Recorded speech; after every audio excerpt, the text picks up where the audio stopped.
You pull into your mom's driveway and there's a fresh dent on the bumper that wasn't there last time. She waves it off. Just a shopping cart, no big deal. But this is the third one this year. And now you're sitting in the car outside her home trying to figure out how you're even supposed to bring up this driving thing. That's exactly what we're talking about in today's video. I'm Chrysler, and this is Right at Home Long Beach, where we talk about senior care, aging, and how to help the people you love stay safe and independent at home. So let's start with the part most families get wrong. They're waiting for one big moment, one accident, one ticket, one scary story before they let themselves believe it's actually a problem.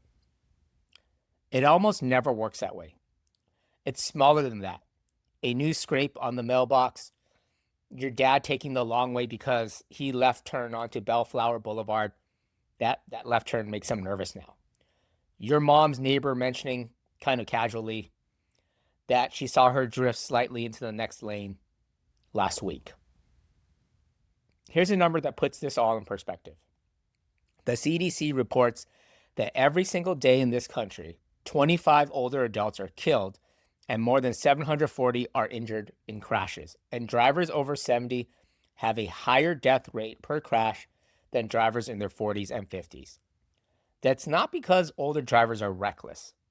It's because when something goes wrong, their bodies just don't absorb it the way a younger driver does. So this really isn't about waiting for the accident. It's about paying attention to the pattern before it happens. Now, bear with me here, because this next part is the one most families skip entirely. And it's the one that actually works.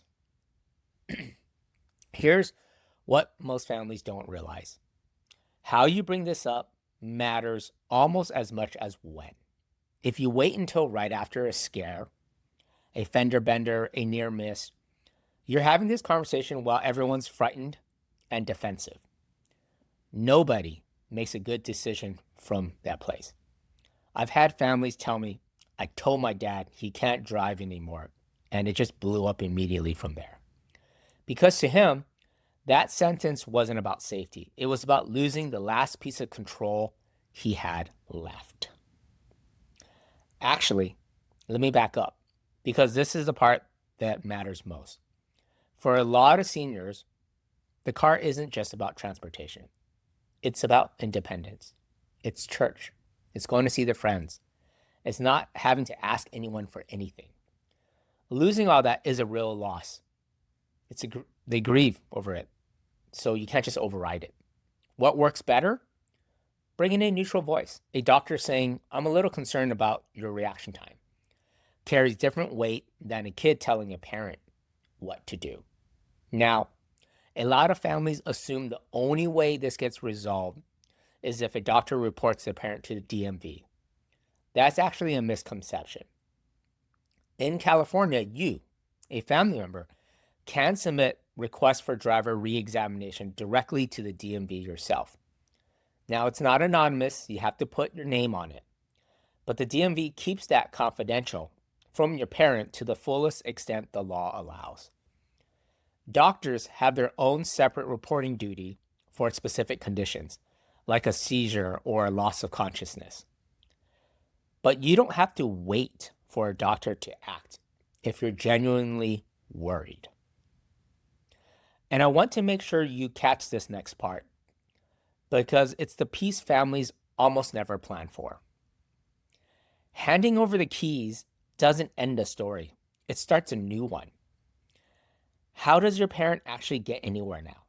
This matters more than people think. A review published in the Journal of the American Geriatric Society found that when older adults stop driving, their risk of depressive symptoms nearly doubles. Taking away the car without a real plan for what replaces it is one of the fastest ways a senior's whole world gets smaller. So the plan can't just be no more driving. It has to be, here's what driving gave you, And here's how we're going to keep giving you that: rides to church, groceries, hair appointment, doctor visits. All of it needs an answer, or the isolation or mental health also becomes its own health problem. This is actually one of the most common reasons families first call us at Ride Home Long Beach. Not necessarily mom fell or dad's confused, but we took away the keys and now we don't know how she's supposed to live her life. Our caregivers handle exactly that: rides to appointments, errands, getting to church on Sunday, all the things a car used to make simple. If you're staring down this exact situation with a parent in Long Beach, Lakewood, Downey, or anywhere nearby, we're happy to talk you through it of different options you may have. If this was useful, as always, go ahead, hit subscribe, like it, or share it to someone else who's in the same conversation with their parents right now. It might save them a few months of putting it off. I'll see you on the next one.